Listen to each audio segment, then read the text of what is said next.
Now, the second phase of the Vuelta starts in the holy city of Caravaca de la Cruz and finishes 165 kilometres later outside a meatpacking plant belonging to one of the Vuelta's sponsors. So, God and Mammon in a single stage, or God and Hamon possibly. Prayers at the start, a tasty pork product on offer for the stage winner. And in between, a double climb up to 1,200 metres that peaks 22 kilometres from the finish, so scope for a late move by somebody.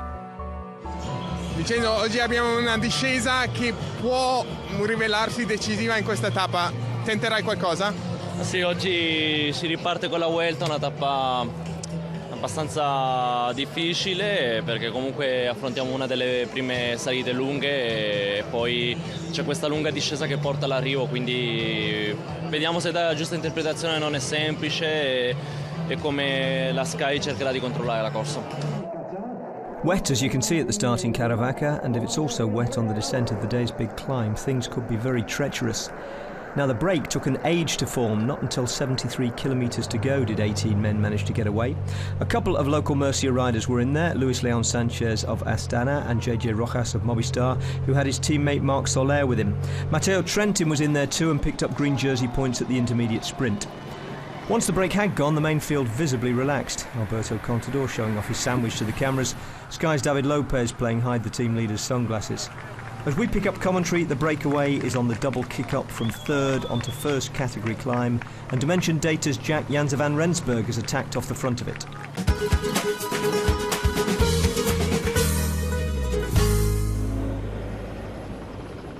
Vincenzo Nibali leads a very select group down this mountain. The red jersey of Chris Froome in second place in this line. Just a small gap opening up as the Italian stretches things out and stresses everyone on his wheel. Froome beautifully placed. Look at those switchbacks.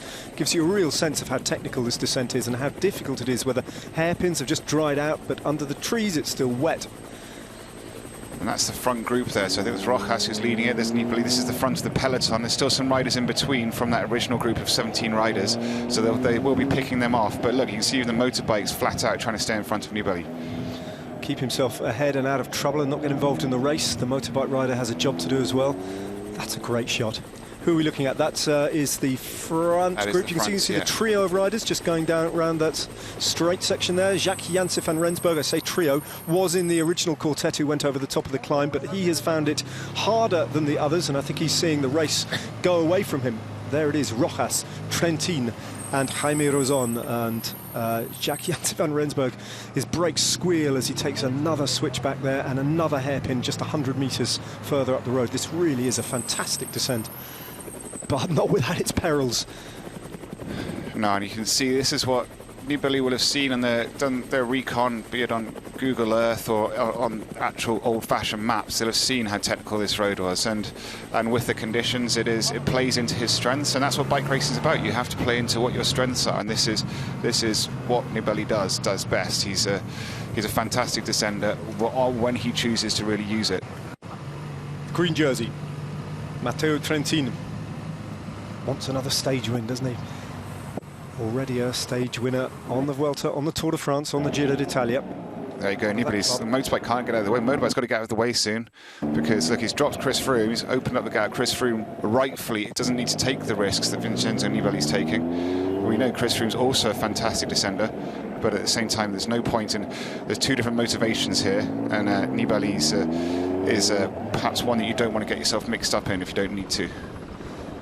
4 minutes and 13 separates the red jersey group on the descent, as you can see. Just look at that shot, just going around those hairpins and little gaps opening up all the way down that line of favourites.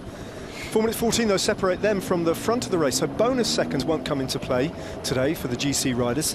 Nibali will have to gain his advantage on the road in seconds. And a feature of today's descent towards the finish line, David, is it really is a descent pretty much all the way to the actual line itself. So there's no kind of 8 kilometres of flat section where a group could get together, and if he does have a little gap at the foot of the climb where they can work together, it's all about descending skills pretty much all the way to the finish line. Yeah, and it's you can see this is a very demanding descent, because it is like almost an interval session in that you're braking, you sprint out the corners, and there are little gaps opening up there. It's quite hard to see who's where. I think that's Nibali at the front. Chavez in second, yeah, possibly. Very, very distant shot, isn't it? But Nibali has just got a small. It's Chavez, yeah. And then Chris Froome. And then Chris Froome. He hasn't gone out of sight yet, Vincenzo Nibali, but he's threatening to, and he's still got 15, possibly 16 kilometres to go. Remember that 14.4k to go relates to this group. Road just kicking up fractionally, temporarily, before it drops again. It's perhaps slightly more to Jaime Roson's liking. Rojas and Trentin. Blimey. Well, for Roson, this is the worst case scenario. I was just thinking exactly the same thing. How does he win from that group? Yeah. This is the second group on the road. Alexandre Geniez, Marc Soler from Movistar. Movistar, much better day for them. Wearing the green numbers after winning the Combativity Prize on the stage 9 before the rest day. And Movistar, David, who we keep saying are having a terrible Vuelta, lead the team's competition. Well, they are ever present. And here you go, here's Vincenzo Nibali. So he's just slowly chipping. You see how long it takes and how he's just got to just persevere at this, because it's the longevity of the descent that will give him the gap. And see, he's sprinting out of every corner. Only Chavez there in sight. Chris Froome, I think, just behind Chavez, but it's working. He is stretching it out, and hopefully he'll at least drop some of the riders. Because don't forget, we're just seeing the riders that are closest to him. There's lots of gaps opening up everywhere. Well, the red jersey of Chris Froome, you can just see there, has dropped to 4th place on the road in that group of GC favourites. So he's been passed by Chavez and one other, I think, on the descent. There's Nibali, there's Chavez. Oh no, he's still, that's Froome there, is it, just going around the corner? Yes, I think it is. And Contador is the next rider. Or maybe not, actually. There's Chris Froome. So Contador has attacked him, and I think one of the BMC riders as well has gone past him. Yeah, but again, I'd say for Chris Froome, that's probably the safest option, because he'll know what risks people are taking, and he's still got 2 teammates around him, and whatever happens, as long as he doesn't crash, the time gaps aren't exactly going to be big, even if it's Nibali that stretches ahead slightly. It's not the be-all and end-all for Chris Froome today. Oh, Van Rensburg's made it back onto the front group, so he obviously used that little kicker to get back on. So clearly he's not feeling too bad, but he just can't keep up with these guys in the descent, because the moment it went up slightly, he was able to close the gap back down again. That's a great ride, actually, from Jack-Jan Van Rensburg, because we saw, didn't we? We saw just how big that gap had become when the motorbike left him and chased on to find the three leaders who it looked like had just got rid of Jack-Jan Van Rensburg. But he has come back and dug in, and now he's finding his rhythm on this descent. And Nibali is about to be caught by a group of 3. That's all coming back together now. Well, what's left of it, because let's not forget, if Nibali hadn't done this would be the entire peloton, basically. But what he's done, that's Alberto Contador coming up quite strong as well.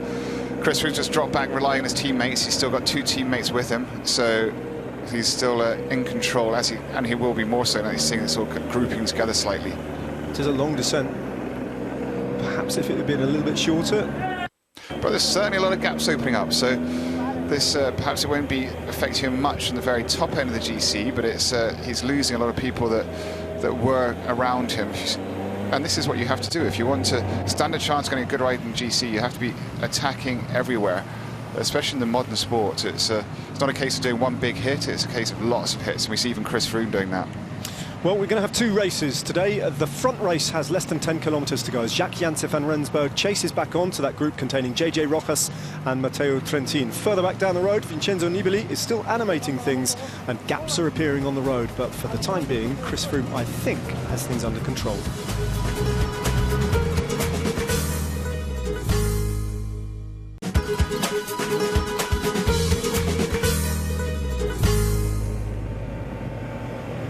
So, Nico Roach from BMC now right on the front. Vincenzo Nibali relegated to 2nd place, just sitting on his wheel. Then Esteban Chavez, Alberto Contador, one of the Yates brothers. And then just a tiny gap to, I think it's Gianni Moscon and the red jersey of Team Sky. There we go. There's Chris Froome. TJ Van Garden's up there. Julian Bernard, he was in the original breakaway, the rider from Trek Segafredo. Just taking advantage of the fact that he has been met by this group of GC favourites, and he has just slotted into that position. There's Fabio Aru, so he's okay, and they have 12 kilometres to go. 4 kilometres further up the road, Matteo Trentin, JJ Rojas, and others are doing battle.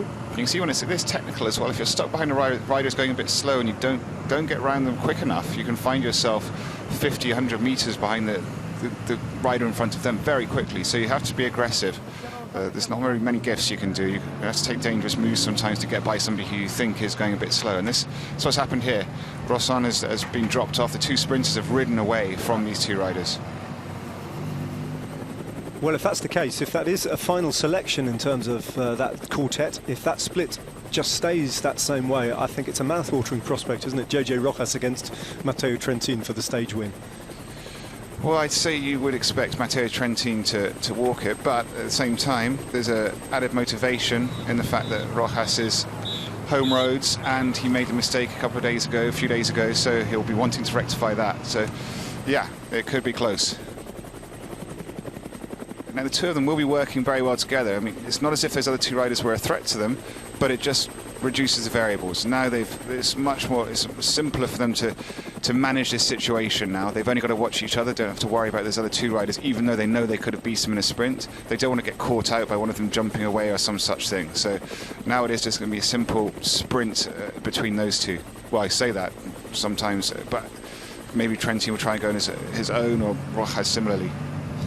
Well, we're running out of camera bikes. That much is evident. The helicopter following the lead pair. I don't think they've got a bike alongside them just yet. Presumably Spanish television are scrambling to try and get one up there. Genius does that again, which is...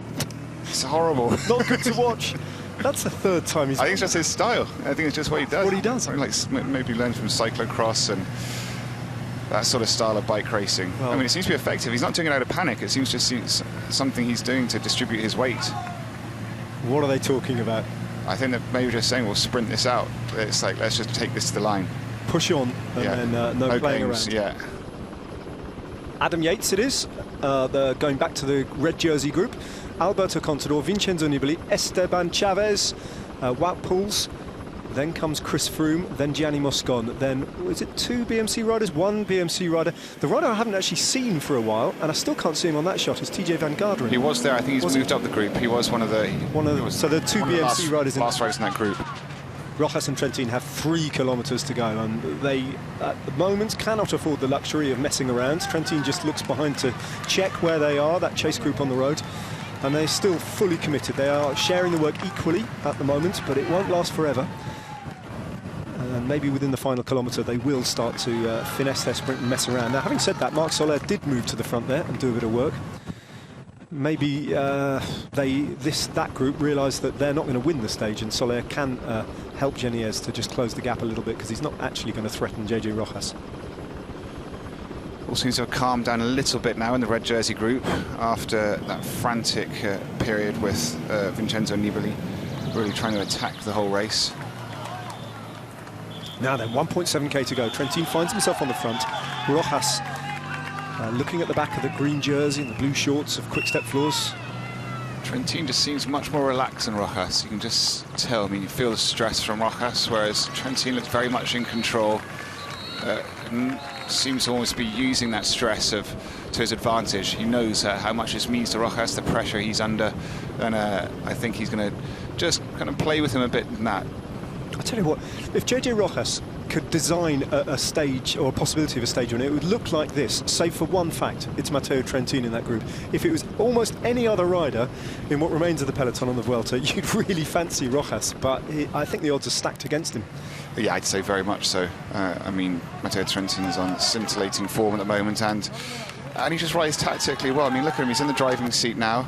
He just seems kind of in control, and Rojas is still just relentlessly dragging him along. Geniez and Soler getting a lot of camera time. Just to confirm, they are the third group on the road. We haven't seen Jacques-Janse van Rensburg and Jaime Rozon for some time, but they are still caught between the Geniez group and this Rojas. Trying to think. Rojas is thinking almost as fast as he's pedalling at the moment about how he can possibly outwit and outfox and outride and outsprint Matteo Trentin, because it's not going to be easy. They're well within the final kilometre now, over a speed bump. Yeah, he's certainly not riding it too tactically at the moment, Rojas. He's just driving on the front. And they move alongside each other, and they're just tapping at the moment. No one is prepared to sprint. That is a very moderate pace, almost like a track sprint now. The applause, and there he is. what pressure there is on JJ Rojas. Has never won a stage of his home race, has come so close so many times, JJ Rojas, but he finds himself on the front and he is sprinting, and Trentin is in absolute cruise control, just waiting to open up his sprint, comes off the wheel, blitzes past JJ Rojas, Rojas's head drops, and Trentin bows his head with one final effort. Job done, 2 wins on the Vuelta for Matteo Trentin, and Rojas once again is going to have to settle for a place on the podium, and he rolls in defeated in second place, one better than the stage to Cuenca for JJ Rojas, but the victory on the Vuelta denied the Spaniard one more time, and this time it was in Murcia, and Jaime Rozon absolutely shares those sentiments. He is furious with the way that race finished. Jacques-Jan Severin Rensburg, a little bit more phlegmatic, just stops his computer and drifts over the line in 4th place. Rozon was incensed by that. Alexander Geniez now crossing in 5th place, and Marc Soler in 6th, improving the standings for Movistar. Another Murcian comes away empty-handed, Luis Leon Sanchez from this region. Disappointed he couldn't finish a little bit better than that. Conciliatory pat on the back by his old rival Alessandro De Marchi from BMC. 2 big-name riders crossing in top 10, but no better on stage 10. And there's an attack, is there? Or just a rider moving to the front? Simon Yates. Simon Yates. Looks like he was launching something there. Bert-Jan Lindemann from Team Lotto NL Jumbo. Former stage winner in 2015 on the Vuelta. He was a rider in the breakaway. Well, Nico Roach has attacked. And that's why... that is the reason why Orica Scott were riding. That's a good move from Nico Roach. Let's see what sort of time gap he takes over the peloton. It might be quite substantial. Remember, he starts the day in 3rd place, 4:02, down on the race leader, and Nico Roach has stolen a few very useful seconds here. Going to be at least 10 seconds by the end of the day. Yeah, could be moving himself. Jorge Chavez is 36 seconds behind, so 25. If he's got 29 seconds, 30 seconds, then he'll go into 2nd overall. Well, he's got 20 seconds now, as Jack Haggard is actually from Orica Scott. And Julien Bernard, who were in that original breakaway group, they just defensive riding there for Esteban Chavez's position. Well, it's bang on. It's going to be very close there to Chavez losing his 2nd place overall, but it's probably going to be just the same. They're going to be almost in the same second, or in 2nd, 3rd, and GC. Well, Nico Roach is riding a brilliant race. He's starting the day in 3rd place, might even be in 2nd place at the end of the day, and what a journey of discovery this is for Nico Roach, talking once again in terms of the general classification. And an intriguing Vuelta full of subplots has just developed another one. Great ride from Nico Roach. Well, here is the moment that Rojas found himself in checkmate to a brilliant Matteo Trentin. Nothing he could have done differently there. No, nothing. Well, there is, because Rojas just kept driving it all in that last final kilometre. Matteo Trentin didn't even come off his wheel once in that final kilometre. And again, that's bike racing 101. When you're in a 2-up sprint, you have to try and play the game slightly to draw them out earlier. But in the end, Matteo Trentin got his own lead out for the final K and just walked all over him. But I think, to be fair to Rojas, there was not much he could do when we're seeing just how good Matteo Trentin is at the moment.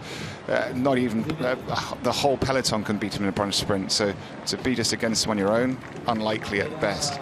Here you can see when he jumps off, it's just, the difference is huge. Look at that. I mean, it's just not a hope for Rojas. And he didn't even have to try. That was still just his initial jump, so he could have just kept going. So it was that was a walk in the park for Matteo Trentin.